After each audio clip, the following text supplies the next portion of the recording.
So in this video, I'm going to be going through 5 ways to make your CV stand out. Now, all 5 of these ways are going to be actionable steps that you can do today. So get your CV out. You can either start making changes during this video, or you can allocate 10 or 15 minutes after the video just to make these 5 steps. They're all actionable steps you can do today.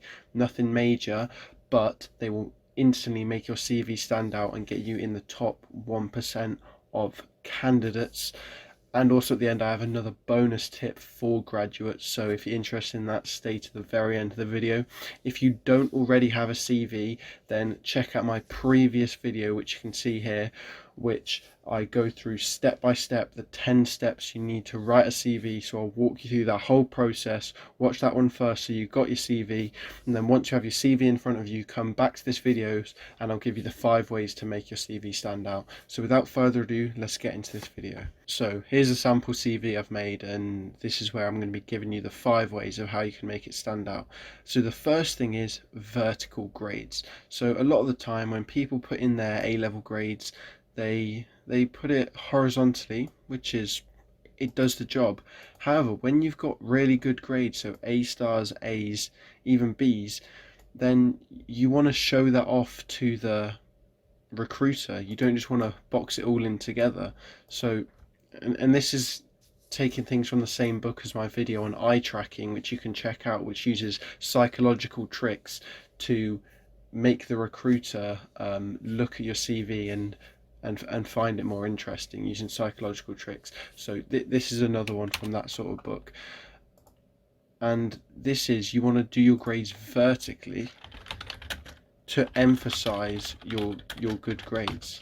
Because imagine if you just have this line, it's not really showing much.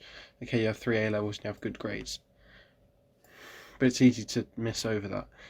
If you have something like that, it immediately emphasizes that you're doing 3 A levels, that's actually a very good that's a very good thing to have, the fact that you're doing 3 A levels, and it emphasized on each line that you have these good grades rather than just boxing it in a thing. So that's what I did for my grades. I put them vertically like this to emphasize the 3 A levels I was doing. If you're doing 4 A levels, definitely recommend this, because having another line in here, it really emphasizes how many A levels you're doing, which will massively help your application. So that's the first one there. I want you, if you feel like you want to emphasize your grades, then make them vertical rather than horizontal. So that's the first one. Now the second one is naming the university and the company behind online courses.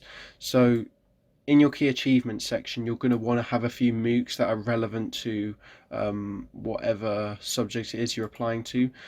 And often these MOOCs are going to be by a company or a university that you don't really know anything about. So for example, there was one that I did when I was applying on low carbon road transport, and it was by a place called Cenex. I'd never heard of Cenex, but what Cenex actually is the Centre of Excellence for Low Carbon and Fuel Cell Technologies. That means nothing to me, which is why initially I didn't put it in my CV.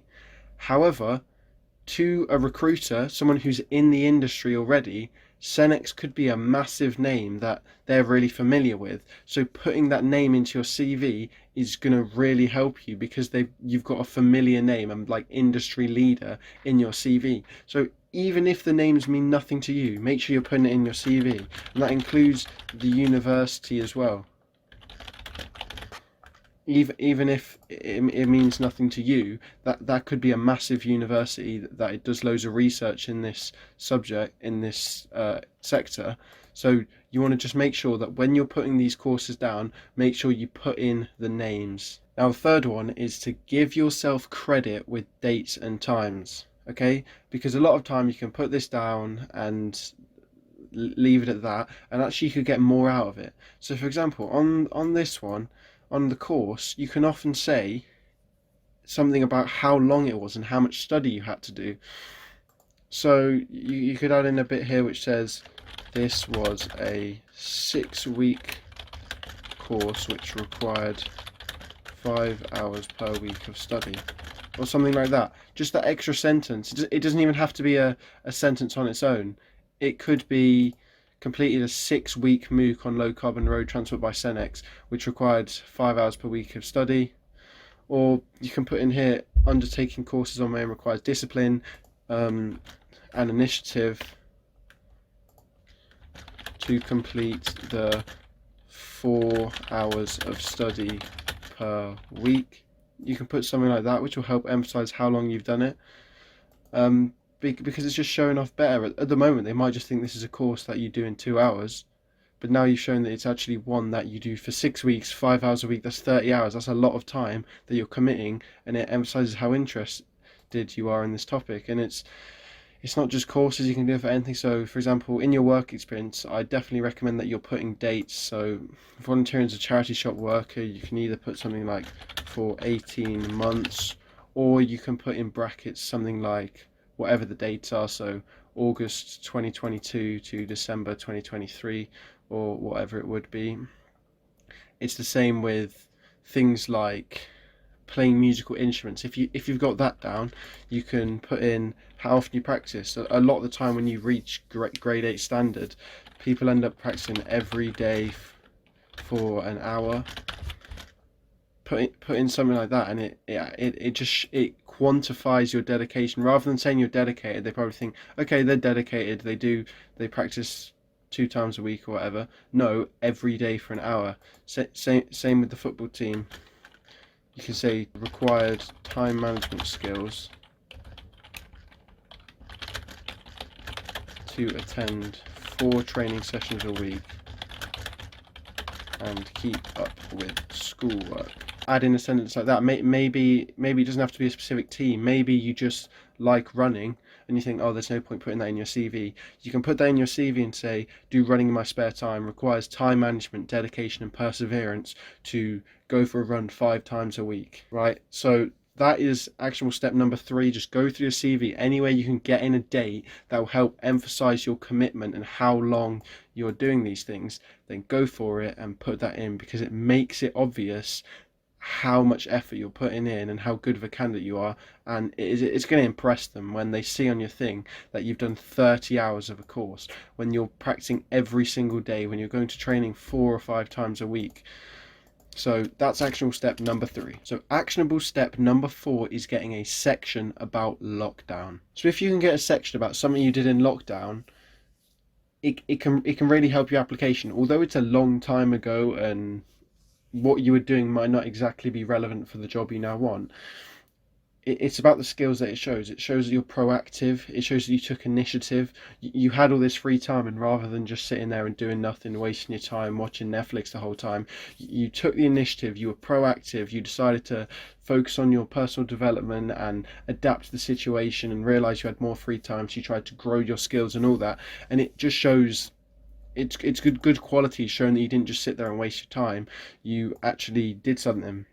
So even if it's not even relevant, even when I was applying to civil engineering ones, I still included, during lockdown, I did a Python course, even though Python's not relevant, because it just shows that I had initiative to try and learn new skills. I've got an open mindset, growth mindset, all of that. So I just left it in. And then bonus points if the thing you actually did during lockdown is relevant. So say you were applying for DTS and you completed a Python course during lockdown.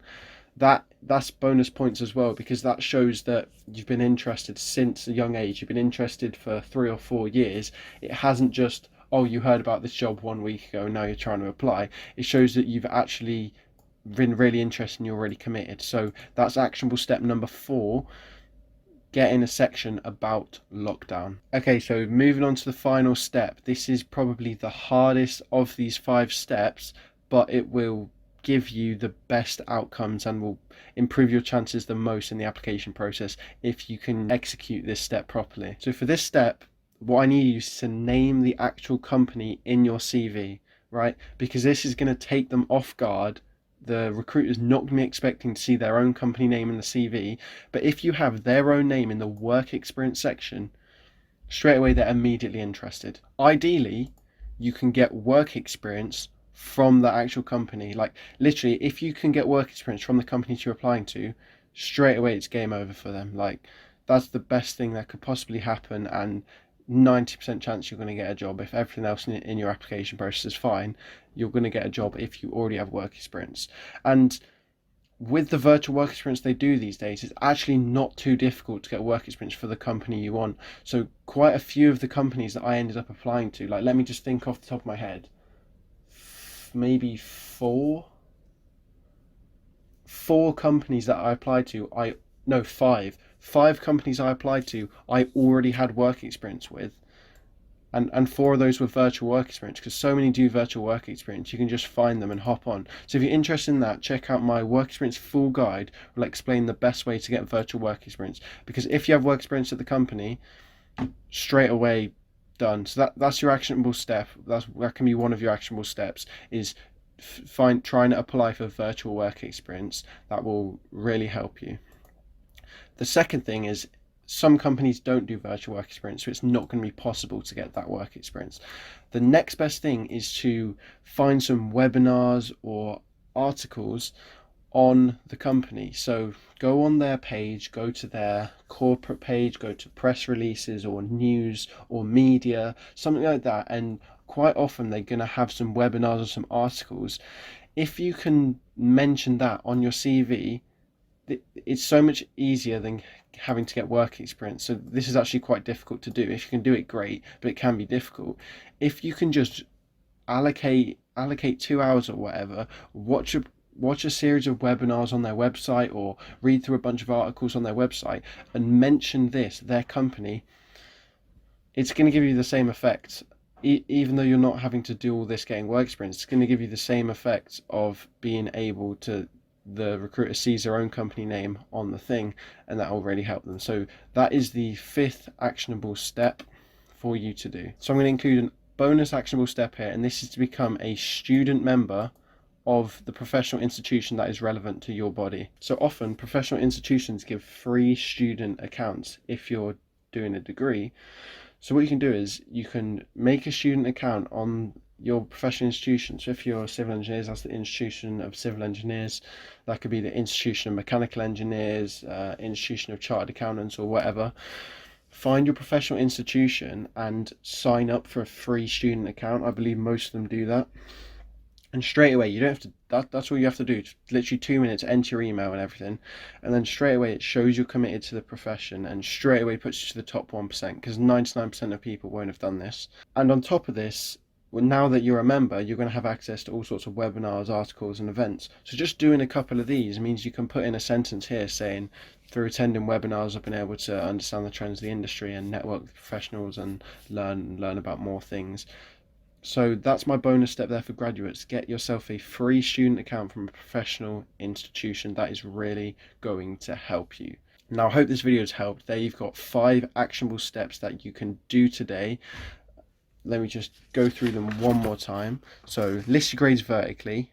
Name the university and company behind your online courses. Give yourself credit with the dates and times. So 6 weeks, 5 hours of study, training 4 times a week, whatever it may be. Give yourself a section about lockdown to show you're proactive and you have initiative and you've been interested since a young age. And the fifth one, this is the hardest one, name the actual company in your CV. So your actionable step for today would be to either go to my work experience guide and try and apply for virtual work experience, or you can go on the company website, go on the press page, go on the media page, news page, and see if they have some webinars that you can watch. That can be your actionable step, and then put in that you watch that webinar and mention the company name that you're applying to. And then the final one for graduates, a bonus tip here, is sign up for a free student account in your professional institution, which will straight away put you in the top 1%. So I hope this video has helped. If you want a copy of this document, check the first link in the description, and then you'll be able to see all these in document form. Give this video a like if you got any value from this video. Check out the channel for more videos. I hope this has helped. Thanks very much.